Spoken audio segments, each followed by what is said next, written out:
Hello everyone, আসসালামু আলাইকুম। স্বাগত মুস্কান কুকিং স্টুডিও। আজকে আপনাদের সাথে শেয়ার করব নতুন আর একটা ভিডিও। আজকে তৈরি করে দেখাবো ম্যাঙ্গো ফিরনি। এখন আমের মৌসুম, পাকা আম, বাজারে প্রচুর পাকা আম পাওয়া যায়। আম নর্মালি খেতেও বেশ মজা লাগে, আর সেটা দিয়ে যদি ফিরনি তৈরি করা হয় খেতে অসাধারণ লাগে। ভিডিও ভালো লাগলে লাইক দিতে ভুলবেন না এবং চ্যানেলটি সাবস্ক্রাইব করে আমার পাশে থাকবেন। সবার আগে আমার ভিডিও পেতে বেল আইকন প্রেস করবেন এবং আমার ভিডিওগুলো বেশি বেশি ফ্রেন্ডস অ্যান্ড ফ্যামিলির সাথে শেয়ার করবেন। চলুন আমরা ফিরনি তৈরি করে নিই। ফিরনি তৈরির জন্য প্রথমে আমি এখানে বাসমতি চাল নিয়েছি 1/4 কাপ। চালটা পানি দিয়ে ভিজিয়ে রাখবো 15 থেকে 20 মিনিটের মতো। এটা পানি দিয়ে ভিজিয়ে রাখলেই এনাফ। এখানে বাসমতি চালের পরিবর্তে আপনারা চাইলে চিনি গুঁড়া চালও নিতে পারেন, চিনি গুঁড়া পোলার চাল। তো এ পর্যায়ে চালটা একটু কষলে ধুয়ে নিব, দিয়ে পরিষ্কার করে নিচ্ছি। পরিষ্কার করে নেওয়া হয়ে গেলে এখানে একটা ব্লেন্ডার জাগ নিয়েছি, এখানে চালটা দিয়ে দিব, দিয়ে এটা আধ ভাঙা করে ভেঙে নিব। পুরোপুরি ভাঙার দরকার হবে না। এখানে ফিরনি তৈরির জন্য সাধারণত চালটা একটু আধ ভাঙা করে নিলেই হয়। ভিজিয়ে নেওয়া চালটা ভেঙে নিয়েছি। এ পর্যায়ে এটা দেখিয়ে দিচ্ছি একটু কাছ থেকে, ঠিক এমনটা ব্লেন্ড করে নিলেই হবে, এর থেকে বেশি মিহি করার দরকার হবে না। তো এই পর্যায়ে এটা একটা সাইডে রেখে দিব। ম্যাঙ্গো ফিরনি তৈরি করার জন্য এখানে আমাদের অবশ্যই ম্যাঙ্গো দরকার হবে। এখানে আমি 3টা পাকা আম নিয়েছি। আমার আমগুলো মিডিয়াম সাইজের ছিল, এজন্য 3টা নিয়েছি। যদি বড় সাইজের আম নেন সেক্ষেত্রে 2টা আম নিলেই হবে। আমগুলোকে খোসা ছাড়িয়ে নিয়েছি, ছোট ছোট সাইজ করে কেটে নিয়েছি। পর্যায়ে এটা একটু ব্লেন্ড করে নিব।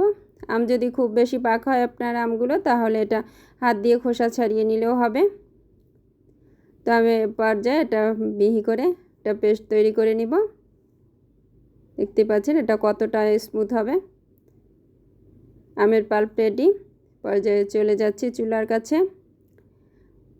চুলা একটা প্যান বসিয়ে দিয়েছি, এখান দিয়ে দিব প্রথমে 1 লিটার তরল দুধ। ফুল ক্রিম তরল দুধ নিচ্ছি। 1 লিটার দুধের জন্য কিন্তু 1/4 কাপ চালই আনাপ, এটা একটা পারফেক্ট মাপ। তো প্রথমে দুধ একটু জাল করে নিব, নেড়ে চেড়ে ভালো করে। অনবরত নেড়ে চেড়ে জাল করে নিতে হবে। এরপর যেখানে দিয়ে দিচ্ছি এলাচ, এখানে আমি 2টা এলাচ দিয়েছি। এলাচটা থেতলে দিয়েছি ফ্লেভারের জন্য। আপনারা চাইলে এখানে এলাচ গুঁড়াও ইউজ করতে পারেন। আমার কাছে এখন এলাচ গুঁড়াটা ছিল না, এজন্য আমি আস্ত এলাচটা একটু ভেঙে দিয়েছি। তো দুধ জাল করে বলক তুলে নিতে হবে। দুধে বলক চলে এসেছে। এরপর যেখান দিয়ে দিব আগে থেকে ভেঙে রাখা চাল। পুরো চালটা এরপর এখানে অ্যাড করব। চালটা দিয়ে অনবরত নেড়ে এটা জাল করে নিব খুব ভালো করে, যতক্ষণ না অবধি চালটা সিদ্ধ হয়ে যায়। এখানে নেড়ে চেড়েই কিন্তু এটা সিদ্ধ করে নিতে হবে, একেবারে রেখে দেওয়া যাবে না, তাহলে কিন্তু তলনিতে লেগে যেতে পারে। তো অনবরত নেড়ে চেড়ে খুব ভালো করে এটা জাল করে নিব। জাল করে নেওয়ার এই পর্যায়ে দুধ যখন বেশ খানিকটা কমে আসবে তখন অ্যাড করবে এখানে চিনি। এখানে আমি 1/2 কাপ চিনি অ্যাড করেছি। চিনিটা দিয়ে আবার সব কিছু খুব ভালো করে নেড়ে চেড়ে নিব। পরে যেখানে অ্যাড করবে 1 চিমটি লবণ। অনেকে আবার মিষ্টি খাবারে লবণ পছন্দ করে না, তাহারা চাইলে এটা স্কিপ করতে পারেন। তো লবণ দিয়ে খুব ভালো করে আবারও নেড়ে চেড়ে নিচ্ছি এবং আবারও বেশ খানিকক্ষণ এটা জাল করে নিব। এটা প্রথম অবস্থায় দুধে জাল করে বেশ ভালোই ঘন করে নিতে হবে, কারণ লাস্ট পর্যায়ে যখন আম অ্যাড করব তখন আবার বেশ খানিকটা পাতলা হবে। তো এজন্য প্রথমে খুব ভালো করে ঘন করে জাল করে নিতে হবে।